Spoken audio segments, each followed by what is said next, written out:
മാധു, ആദ്യം CPM-ന്റെ പ്രതിനിധി ശ്രീ അനിൽകുമാർ പറഞ്ഞ കാര്യങ്ങൾക്കുള്ള മറുപടി പറയട്ടെ.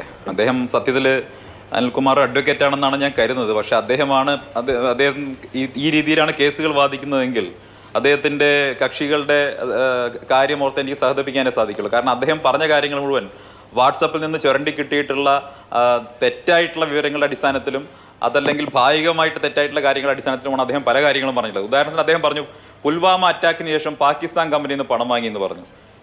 ഇത് കഴിഞ്ഞ കുറച്ച് ദിവസമായിട്ട് ഈ വാട്സപ്പിൽ കറങ്ങി നടക്കുന്ന തെറ്റായിട്ടുള്ള ഒരു കുപ്രചരണമാണ്. അത് സംബന്ധിച്ച ക്ലാരിഫിക്കേഷൻ ആ പാകിസ്ഥാൻ കമ്പനി തന്നെ പറഞ്ഞിട്ടുണ്ട്. ഞങ്ങൾക്ക് ഇന്ത്യയിൽ അങ്ങനെ കമ്പനിയില്ല, ഞങ്ങൾ ഇന്ത്യയിലേക്ക് പണം കൊടുത്തിട്ടുമില്ല എന്ന് പറഞ്ഞ് പാകിസ്ഥാന്റെ ഇവർ ആരോപിക്കപ്പെടുന്ന ഒരു കമ്പനിയുടെ ഭാഗത്ത് തന്നെ അത്രയൊരു ക്ലാരിഫിക്കേഷൻ വന്നിട്ടുണ്ട്. ഇന്ത്യയിലും അത്തരത്തിലൊരു കമ്പനിയില്ല. ഈ കമ്പനിയുടെ പേര് എവിടെ നിന്നാണ് CPM-ന് കിട്ടിയെന്ന് അദ്ദേഹം തന്നെയാണ് പറയേണ്ടത്. ഇത് സംബന്ധിച്ച് ഫാക്ട് ചെക്കിംഗ് ഒക്കെ നടന്നിട്ടുണ്ട്. പല ദേശീയ മാധ്യമങ്ങൾ ഇത് സംബന്ധിച്ച് ഫാക്ട് ചെക്കിംഗ് നടത്തി ഇത് തെറ്റായിട്ടുള്ള കാര്യമാണെന്ന് പറഞ്ഞിട്ടുണ്ട്. അപ്പോൾ അനിൽകുമാർ ശരിക്കും ഒരു വാട്സപ്പ് അമ്മാവന്റെ നിലവാരത്തിലേക്കാണ് ഈ ചർച്ചയിൽ പോയിട്ടുള്ളത്. രണ്ടാമത്തെ കാര്യം, അദ്ദേഹം PM കെയേഴ്സ് ഫണ്ടിനെ കുറിച്ച് പറഞ്ഞു. അവിടെയാണ് പ്രശ്നമുള്ളത്. PM കെയേഴ്സ് ഫണ്ടിനെ കുറിച്ച് പറയുന്ന സമയത്ത് അദ്ദേഹത്തിന് സുപ്രീം കോടതിയുടെ വിധി ബാധകമല്ല. ഇവിടെ ഇലക്ട്രൽ ബോൺസുമായി ബന്ധപ്പെട്ട സുപ്രീം കോടതി വിധി അദ്ദേഹത്തിന് സ്വീകാര്യമാണ്. PM കെയേഴ്സ് ഫണ്ടുമായി ബന്ധപ്പെട്ട് അദ്ദേഹം ഉന്നയിച്ച ആരോപണങ്ങൾ സുപ്രീം കോടതിയിൽ ജുഡീഷ്യൽ റിവ്യൂവിന് വിധേയമായി. ആ സുപ്രീം കോടതി ഇവരുടെ ഈ വാദങ്ങളൊക്കെ എടുത്ത് ചവറ്റുകൊട്ടയിൽ തള്ളുകയാണ് ചെയ്തത് PM കെയേഴ്സ് ഫണ്ടുമായി ബന്ധപ്പെട്ട്. അപ്പൊ നിങ്ങൾ ആ തരത്തിലുള്ള ആർഗ്യുമെന്റ് കൊണ്ടുവരുന്നത് ശരിയല്ല. ഇനി ഈ ഇലക്ട്രൽ ബോണ്ടുമായി ബന്ധപ്പെട്ട് പാർട്ടികൾ വാങ്ങിയ പണമൊക്കെ അല്ലെങ്കിൽ കോർപ്പറേറ്റുകൾ പുറത്തുവിട്ട ഈ പറയുന്ന ഫാക്ട് ചെക്ക് വാർത്തയാണെങ്കിൽ പുറത്തുവിട്ടത് പാകിസ്ഥാന്റെ ഹബ് പവർ കമ്പനി എന്ന കമ്പനി ഇലക്ട്രൽ ബോണ്ടുകൾ സംഭാവന ചെയ്തതുമായി ബന്ധപ്പെട്ട് മുന്നോട്ട് വെച്ച ആരോപണങ്ങൾ ദേശീയ മാധ്യമങ്ങൾ പലരും അത് റിപ്പോർട്ട് ചെയ്തിട്ടുണ്ട്. ഞാൻ ഒരു സ്ഥാപനത്തെ മാത്രമായി പറയുന്നില്ല. ഞാൻ പറഞ്ഞു വരുന്നത് ഇപ്പൊ അദ്ദേഹം പറഞ്ഞ ചില കാര്യങ്ങൾ എന്തൊക്കെയാണ്. ഞാൻ പറയട്ടെ, അദ്ദേഹം പറഞ്ഞ കാര്യങ്ങൾ എന്താ, ഇത് മുഴുവൻ അഴിമതിക്ക് വേണ്ടിയിട്ടുള്ളതാണ്, കോർപ്പറേറ്റ് ഫണ്ടിങ്ങൾ മുഴുവൻ അഴിമതിക്ക് വേണ്ടിയിട്ടുള്ളതാണ് എന്ന രീതിയിൽ അദ്ദേഹം പറഞ്ഞത്. അങ്ങനെയാണെങ്കിൽ ഞാൻ പറഞ്ഞല്ലോ, അദ്ദേഹത്തിന്റെ ഏറ്റവും പ്രധാനപ്പെട്ട സഖ്യകക്ഷി DMK വാങ്ങിയിട്ടുള്ള പണം അഴിമതി പണമാണോ എന്ന് അദ്ദേഹം പറയണം.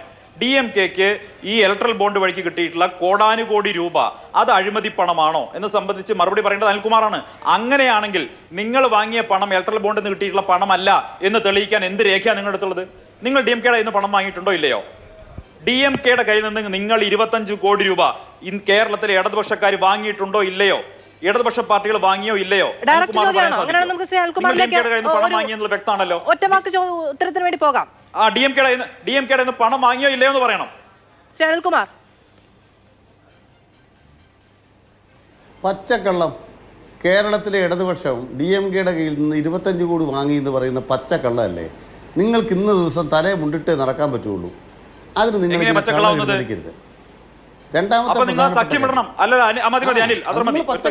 അങ്ങനെയാണെങ്കിൽ അല്ല, ഒരു സെക്കൻഡ് അനിൽ, മതി. അല്ലല്ല മതി. ഞാൻ പറയാം എങ്ങനെയാ കള്ളം വന്നത്.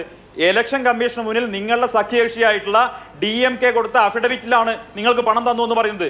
അങ്ങനെയാണെങ്കിൽ ആ കള്ളം പറഞ്ഞിട്ടുള്ളത് പിണറായി വിജയന്റെ സഹോദരനായിട്ടുള്ള മുക സ്റ്റാലിനാണ്. നിങ്ങൾ സ്റ്റാലിനെതിരെ ഡിഫമേഷൻ കേസ് കൊടുക്ക്. നിങ്ങൾ സ്റ്റാലിനെതിരെ കേസ് കൊടുത്തിട്ടുണ്ടോ? സ്റ്റാലിൻ ചുമ്മാ അങ്ങ് അഫിഡവിറ്റ് കൊടുത്താണോ നിങ്ങൾക്ക് പണം തന്നു എന്ന് ഇലക്ഷൻ കമ്മീഷനിൽ കൊടുത്താണോ? അല്ലല്ലോ. നിങ്ങൾക്ക് 25 കോടി രൂപ തന്നു എന്ന് പറഞ്ഞിട്ടുള്ളത് സ്റ്റാലിന്റെ പാർട്ടിയാണ്. ഇലക്ഷൻ കമ്മീഷനിൽ കൊടുത്ത അഫിഡവിറ്റിലാണ്. നിങ്ങൾ നല്ല രീതിയിൽ DMKയുടെ അഴിമതി പണം കൈ നീട്ടി വാങ്ങി നക്കിയിട്ട് മറ്റുള്ളവരെ കുറ്റം പറയാൻ നിൽക്കരുത്. DMKക്ക് ഭരണം പോലും ഇല്ലാത്ത കാലത്താണ് ഇലക്ട്രൽ ബോണ്ടിൽ ഇത്ര പണം കിട്ടുന്നത്. എങ്ങനെ കിട്ടി? ആര് കൊടുത്തു? സാന്റിയാഗോ മാർട്ടിൻ ആർക്കൊക്കെ പണം കൊടുത്തു ആർക്കറിയാം? വിവരങ്ങളിൽ CPM-ന് പണം നൽകിയിട്ടുണ്ട് എന്ന് അങ്ങ് ഉന്നയിക്കുന്നു. അങ്ങനെ ഇല്ല എന്ന് ശ്രീ അനിൽകുമാർ പറയുന്നു. പക്ഷെ നമ്മൾ ചർച്ചയിൽ ഉപയോഗിക്കുന്ന വാക്കുകൾക്ക് കുറച്ചുകൂടി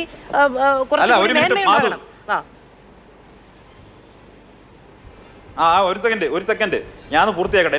എന്റെ ഭാഷ ഇപ്പൊ ഞാൻ പന്മനയുടെ നല്ല മലയാളം കൊണ്ടൊന്ന് ശുദ്ധീകരിക്കാന്ന് ഇപ്പൊ വിചാരിച്ചിട്ടില്ല. കഴിയട്ടെ, ഞാൻ കാര്യം പറയട്ടെ.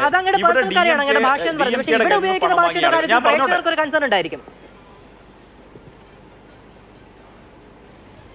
അല്ല, അതൊക്കെ എന്റെ വിവേചനത്തിന് വിടുക. ഞാനിത് ഭാഷ ഉപയോഗിക്കണം എന്നുള്ളത്.